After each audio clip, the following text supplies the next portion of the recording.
everyone and welcome back to my channel. For this week's video, I'm going to show you how to refill Copic markers. First thing you need to do is gather your supplies.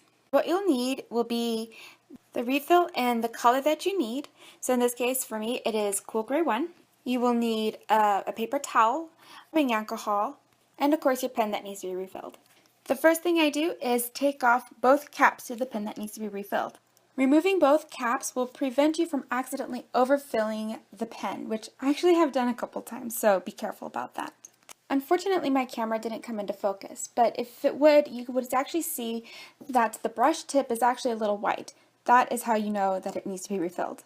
Once the pen actually begins to turn the pigment of the ink you're putting in, that's when you know that you have sufficiently filled your marker. Next, I open my refill bottle. I'm very clumsy, so I always have to remind myself not to squeeze too hard on the refill bottle. The sides are very soft, and it can make a bit of a mess if you're not careful. Now comes my favorite part, removing the chisel tip. To remove, simply grasp and pull straight out. Now comes the messy part, to actually put the refill into it. So unfortunately, I did most of this out of frame, but I insert the dropper tip into the opening and slowly refill drop by drop. Once again, you will notice a change in the brush tip as your marker becomes more and more full. This is where things can get really messy if you overfill, and it's also the reason why you will want the rubbing alcohol in the end. The key to refilling your markers is patience. Once you've finished refilling your marker, simply replace your chisel tip. Luckily, it's fairly easy to tell which end goes into the marker. After I've finished refilling, I am not quite yet done. Remember the rubbing alcohol?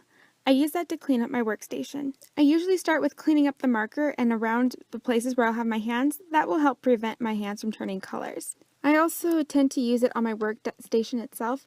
I usually work on a glass worktop, and in order for the camera to focus properly, I actually had to add a background, so I used an old sketchbook.